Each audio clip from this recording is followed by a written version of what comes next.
और जिला जबलपुर, ब्लॉक कुंडा, ग्राम चिरेपानी की पावन भूमि को साधक सेवा द्वार नमन करते हुए वह मंच पर उपस्थित सभी बंगला, डिंडोरी, जबलपुर, कुंडल इन जगहों से आए हुए सभी वक्ताओं का सादर सेवा द्वार करता हूँ। और यहाँ हमारे पंडाल में बैठे हुए सभी भाई वडील, माता बहने और भाई बहनों को मैं सादर सेवा द्वार नमन करता हूँ। तो साथियों, आज क्रांति सूर्य महामानव धरती आबा भगवान बिरसा मुंडा जी के 150वीं जयंती के उपलक्ष्य में बहुत से राजा लोगों ने बहुत से अच्छी और बहुत सारी बातें बताई है। तो इस बीच बिरसा मुंडा की एक बात मुझे याद आई है कि झारखंड में एक स्थल है उनका मारंग बुरु। शायद ही इतिहास के पन्ने में भी बहुत कम दर्ज हो, लेकिन झारखंड के रांची जिला के अंतर्गत आता है एक मारंग बुरु करके, जो एक पहाड़ी एरिया है और पहाड़ी एरिया के ऊपर में एक चौहान है।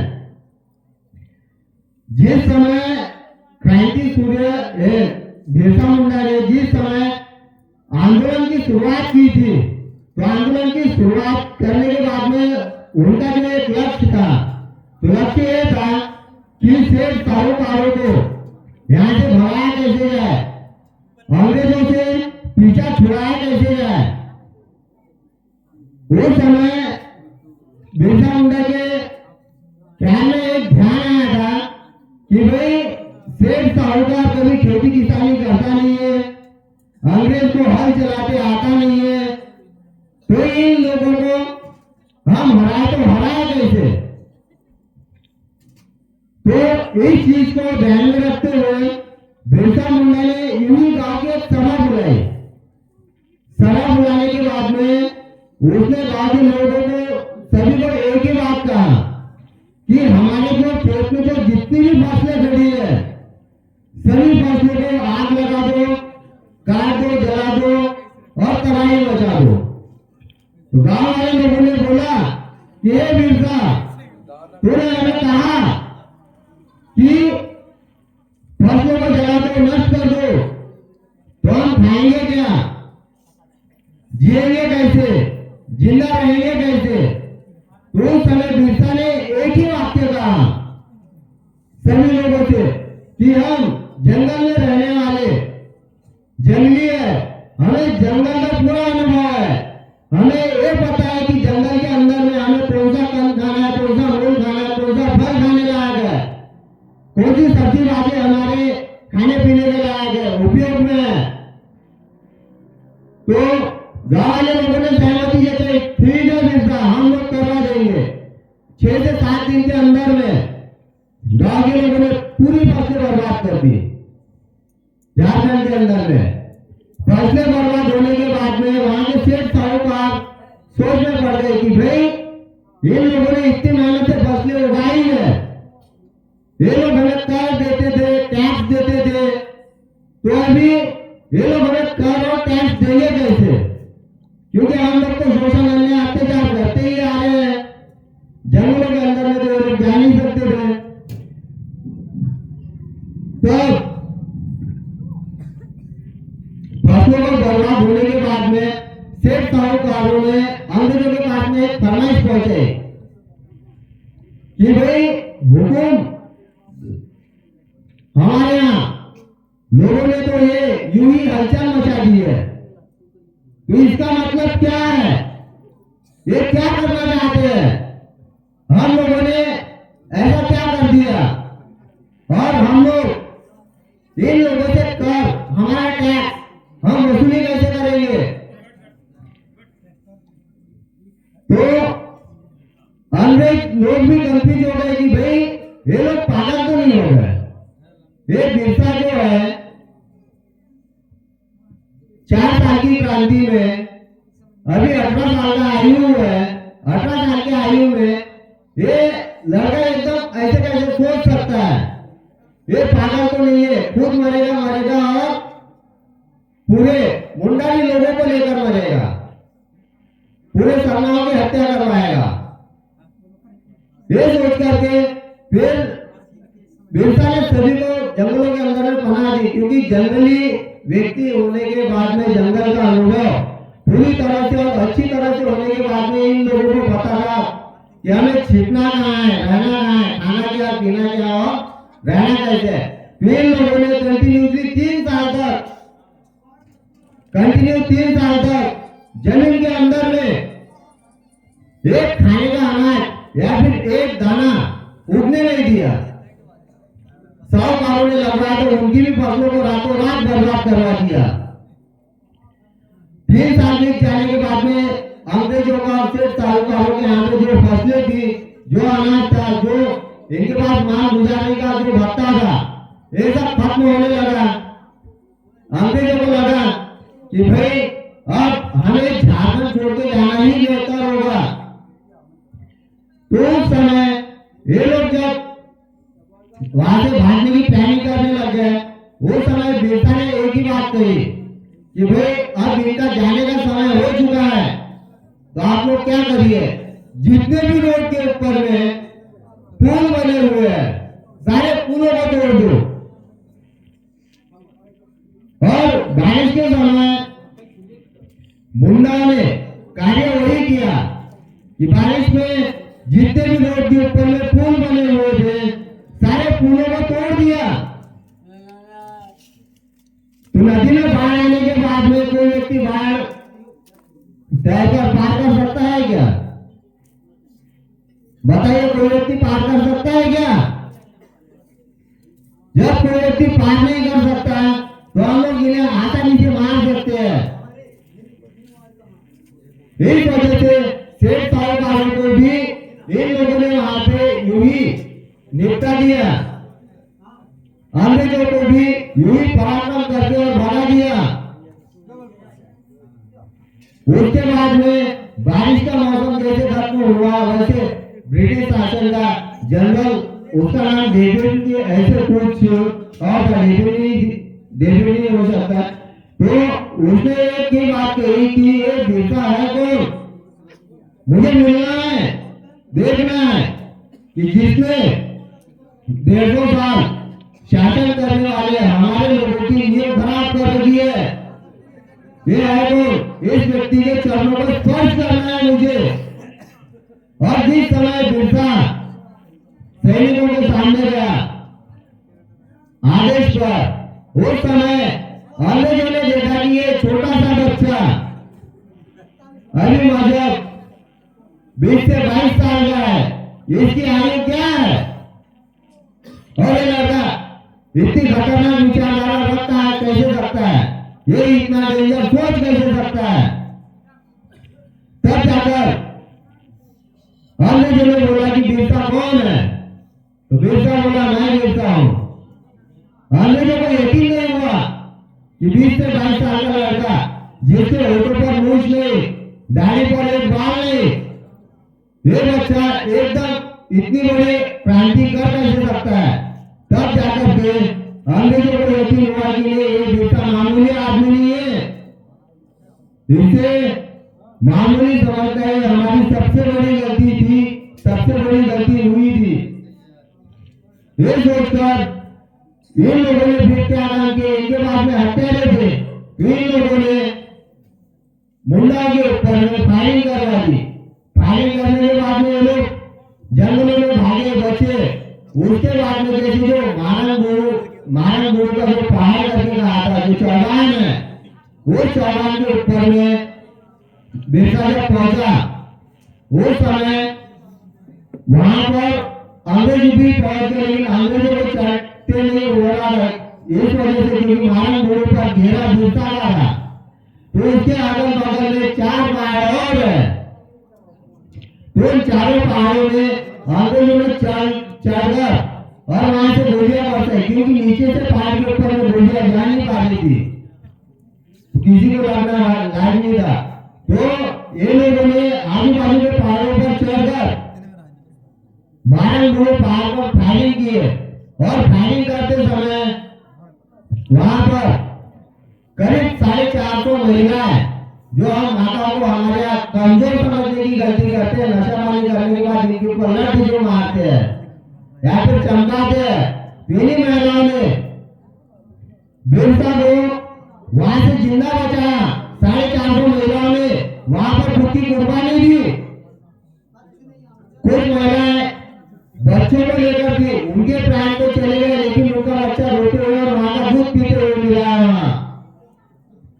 ये मानव गुरु का इतिहास है। बिरसा के इतिहास के पन्ने कहीं पढ़े होंगे, कहीं पढ़ते होंगे, लेकिन बिरसा को पढ़ सके ऐसा आज तक कोई नेता, कोई लीडर या फिर कई ऐसे हमारे बीच के कर्मचारी, कई वक्ता, इन लोगों ने पढ़ा नहीं होगा या फिर जाना नहीं होगा ये एक्चुअल में बिरसा है क्या। वही बिरसा की चिंगारी छत्तीसगढ़ बस्तर में गोल मुंडा ढूंढने दौड़ रहा है। 200 साल राज करने वाले अंग्रेजों का पर्दाफाश 45 दिन के अंदर में किसी ने अगर करके दिखाया तो वो गोल मुंडा ढूंढ रहा है। तुम्हें सबसे ज्यादा गर्व करने की बात है कि भाई हमारे भी कोई एक लीडर था जिसका नाम गोल मुंडा ध्रुव था, जिसने 45 दिन के अंदर में बस्तर के अंदर से अंग्रेजों का सफाया करके वह भगाया था। बिरसा को 11 साल लगे अंग्रेजों को भगाने के लिए। टंडे भील को उनको भी नहीं कम से कम 13 से 14 साल लगे, लेकिन गोल मुंडा ध्रुव ने सिर्फ 45 दिन के अंदर में एक ऐसी क्रांति करके दिखाई। तो खुद को कमजोर क्यों समझे? हमें जानना चाहिए, इतिहास पढ़ना चाहिए। हम तो ये कहते हैं कि हमारे दादाओं से भी कि हमारे पूर्वों का भी इतिहास थोड़ा अच्छे से लिखना चाहिए और बताना चाहिए। हम ये नहीं कहते, क्योंकि हमारे छिंदवाड़ा में ये बातें चलती है कि भाई बिरसा ये हमारा व्यक्ति नहीं है, बिरसा ये गोंड नहीं है, बिरसा ये कोयतू नहीं है, कोया नहीं है। लेकिन मैं कहना चाहूंगा कि जब इतना बड़ा गोंडवाना लैंड है, रह चुका है, हम ये मानते हैं कि यहाँ पे 4 भूभाग पड़े थे, गोंडवाना, किरातवान, कोलवाना और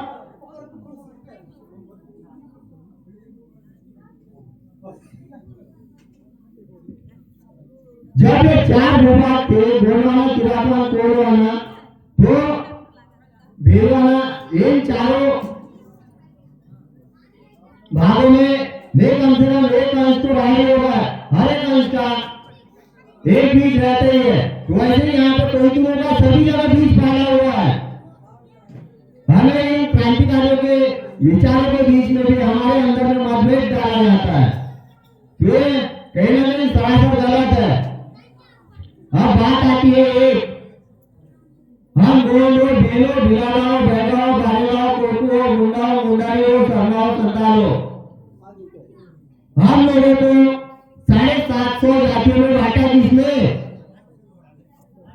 जब हमारा डीएनए एक है, हमारा संघर्ष एक है, हमारे लड़ाई जल जंगल जमीन की है, हम माटी बेटी को पूछते हैं, हम इस धरती, इस आसमान को पूछते हैं, हम इस प्रकृति को पूछते हैं।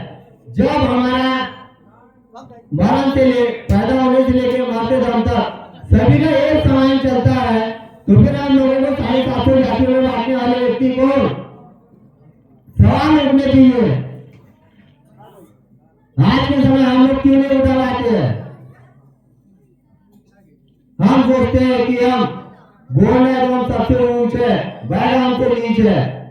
हम सोचते हैं कि हम भील है तो भिलाने हमसे नीचे है। भाई ये हमारे अंदर में मानसिकता डाली किसने? ये मानसिकता डालने वाले व्यक्ति को इसलिए नहीं कम से कम सिंधु सभ्यता, मोहनजोदड़ो, यहाँ का इतिहास पढ़ने की जरूरत है। हम लोगों को भ्रमित, संक्रमित और संक्रमण में डालकर रखा किसने? हमारे बीच में हम लोगों को गलत पढ़ाया किसने? सिखाया किसने? देखते हैं कि जैसे मैं दादा ने कहा था कि यहाँ पे आदिवासियों के बाद में सबसे पहले आदिवासियों के बाद में दूसरा व्यक्ति अगर आने वाला था तो वो था आर्य। 5000 वर्ष पूर्व आया, 5000 साल पहले आर्य आया। उनके 600 साल पहले भारत आजाद होने के 600 साल पहले अंग्रेज है, मुगल है, आर्य है, ब्रिटिश है। तो इन सबको भगाया किसने? इन सबको भगाया किसने? और भगाया तो भगाया आज के समय हमारे साथ में दशा और दिशा हो किसके वजह से रही है? हम लोगों को बताया गया कि हमारा दुश्मन सिर्फ एक है, अंग्रेज। लेकिन हमारा दुश्मन है कौन वास्तव में? हम लोगों ने आज तक हमारे दुश्मन की पहचान क्यों नहीं कर पाई? हम आज के समय कहते हैं कि नहीं, हमारे यहाँ जल जंगल जमीन लूटी जा रही है, हमारी माटी बेटी बहनों की इज्जत लूटी जा रही है, हमारे भाइयों के साथ में शोषण हो रहा है, अन्याय हो रहा है, अत्याचार हो रहा है। लेकिन हमारी जितनी समस्या है, हमारी समस्या से ज्यादा हम आदिवासियों के बीच में रजिस्ट्रेशन संगठन मूवमेंट और पार्टी है। हम आदिवासियों के बीच में 40,000 रजिस्ट्रेशन संगठन मूवमेंट और पार्टियां चलती है।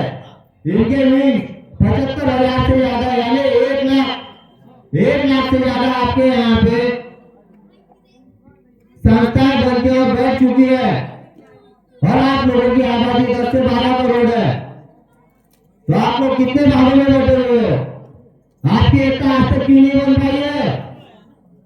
आपकी एक आवाज एक बुलंद क्यों नहीं हो पाती है? जब सभी संगठन सभी पार्टी के नेता लोग कहते हैं कि भाई हम लोग का एक छे हमारा संघर्ष एक है, बाबा नाटे महाराज, बाबा विष्णु महाराज, ये नारे बोलने में जितने प्यारे लगते हैं उतना ही इन नारों के ऊपर में चलना कठिन, उतना ही हम लोगों को संघर्ष में चलना बहुत दिक्कतें देता है। क्योंकि आज के समय हर एक व्यक्ति, हर एक संगठन, हर एक मूवमेंट, हर एक पार्टी सिर्फ और सिर्फ स्वार्थ की लड़ाई लड़ रही है। आज ये तुम्हारे पड़ोसी जिला 4 से 5 महीने पहले यहाँ पे एक अपडेट आया था, बालाघाट मंडला और डिंडोरी ये नक्सलाइट क्षेत्र है। नक्सलाइट क्षेत्र घोषित करने वाले व्यक्ति है वो। कलेक्टर को पूछो कभी, ये जमीन अगर सरकारी है तो सरकारी जमीन का बाप कौन? कलेक्टर का बाप कौन? सरकार है तो सरकार का बाप कौन? पूछो कभी क्या जवाब आता है इनका? हम अगर देखते हैं, हमें अगर फंसाया जाता है तो वो सिर्फ कागजों के माध्यम से है। हमें किसी बैंक से लोन अगर लेना हो तो हम लोग क्या करते हैं? खुद के खेती के कागज, खुद के प्लॉट का, खुद के प्रॉपर्टी का कुछ ना कुछ कागज पेपर बैंक वालों के पास में देते हैं और वहां से रुपया और पैसा लेते हैं। तो रुपया और पैसा लेने के बाद में उस खेती का, उस मकान का मालिक होता कौन है? बैंक वाला। आप सारी सी बात है, आप रुपया पैसा उसका रिटर्न नहीं करोगे तो आपकी जमीन जब्त करने का, आपकी जमीन का मालिक बन जाएगा। और आप अगर वो रिटर्न कर देते हो तो आपका कागज आपको वापस मिल जाता है। उसी तरह आप लोगों को खुद की जल जंगल जमीन बचाना अगर है तो आप लोगों को भी उनके दिए हुए कागज खुद को खुद रिटर्न करना पड़ेगा। और आप लोगों का जो शेड्यूल एरिया बढ़ता है तो इस शेड्यूल एरिया की भी जानकारी निकालना होगा। जैसे 1997 का एक क्षमता जजमेंट है जिसमें कहा है कि राज्य सरकार हो या केंद्र सरकार, इनके शेड्यूल एरिया के अंदर में 1 इंच जमीन नहीं है,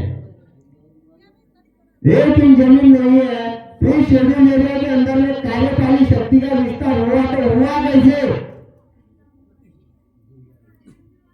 कई थाने में आरटीओ लगाकर पूछो कि आपका थाना यहाँ पे बना है तो आपके थाने का रजिस्ट्रेशन नंबर क्या है?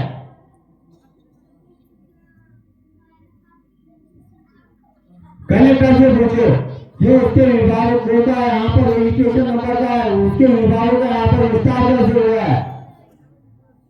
फॉरेस्ट विभाग से पूछो क्या जवाब आता है। क्योंकि इन लोगों को पता है ये लोग है कौन, और इनको एक बात भी पता है 2028 तक अगर हम आदिवासी समुदाय जो सातों जातियों में बैठे हुए हैं ये अगर एकजुट हो गए, हमारे विचारधारा अगर एक जगह मिल गई तो इन लोगों को यहाँ से भागने के लिए रास्ता नहीं मिलने वाला, क्योंकि ये लोग आए थे तो अकेले और जाएंगे भी अकेले। तो इसलिए साथियों सभी से मैं एक ही बात कहना चाहूंगा कि हम जिस भी संगठन से हो, जिस भी मूवमेंट से हो, जिस भी पार्टी से हो, जिस भी संस्था से हो, हमारी उस पार्टी की सोच, उस संगठन की सोच, उस संस्था की सोच उसी जगह तक सीमित रखने को होगा जहां तक हम लोग उसके अंदर में हो, लेकिन समाज के अंदर में कभी